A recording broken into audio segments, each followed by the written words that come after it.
গত আইপিএলে বাজে পারফরমেন্স, এরপর নিজের খারাপ সময়ে চলে গেল নিজের ভালোবাসার মানুষটাও।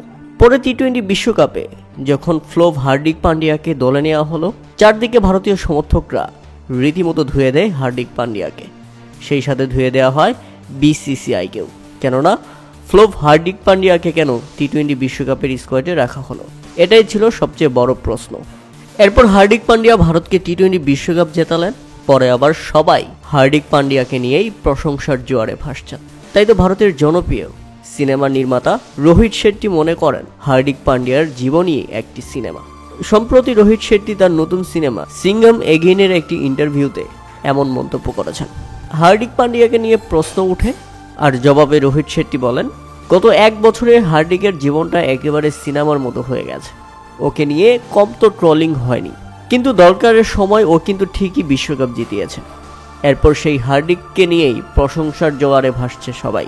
এটা একেবারে সিনেমার মতো, মানে একেবারে চরিত্র যেমন হয়, প্রথমে উঠলো, এরপর নিচে নামলো, এতটাই নিচে নামলো যে সবাই তাকে নিয়ে ট্রলিং করতে শুরু করলো। এরপর যখন হার্দিক বিশ্বকাপ জিতলো, আবার সেই লোকজনই এখন তাকে নিয়ে গর্ব করে, তাকে নিয়ে উচ্ছ্বাসে মেতেছে। মূলত হার্দিক পান্ডিয়ার খারাপ সময়ের যাত্রা শুরু হয় ভারতীয় প্রিমিয়ার লিগ আইপিএলে। গত আইপিএলে গুজরাট টাইটান্সের অধিনায়ক থেকে হার্দিক পান্ডিয়াকে মুম্বাই ইন্ডিয়ান্স তাদের দলে ফেরায়।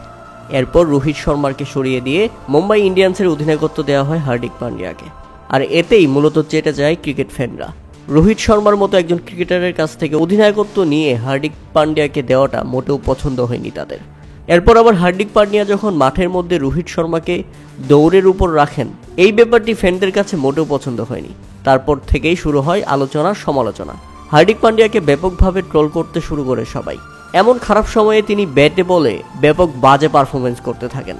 আস্তে আস্তে তিনি এতটাই খারাপ পারফরমেন্সের দিকে চলে যান যে এর মধ্যে আবার নিজের স্ত্রী নাতাশা চলে যান তার জীবন থেকে। হার্দিক পান্ডিয়া যেন একটা সময়ের জন্য জীবনের সবকিছু হারিয়ে ফেলেছিলেন। পরবর্তীতে ভারতের টি-20 বিশ্বকাপ স্কোয়াডে তার জায়গা হয়ে যায় এবং তিনি এমনভাবে প্রত্যাবর্তন করেন যাতে সবাই চমকে গেছেন, এবং এখন হার্দিক পান্ডিয়া সবার মধ্যমণি। প্রিয় দর্শক, এটা কি সিনেমা নয়? এ ব্যাপারে আপনাদের মতামত অবশ্যই আমাদের কমেন্ট করে জানাবেন।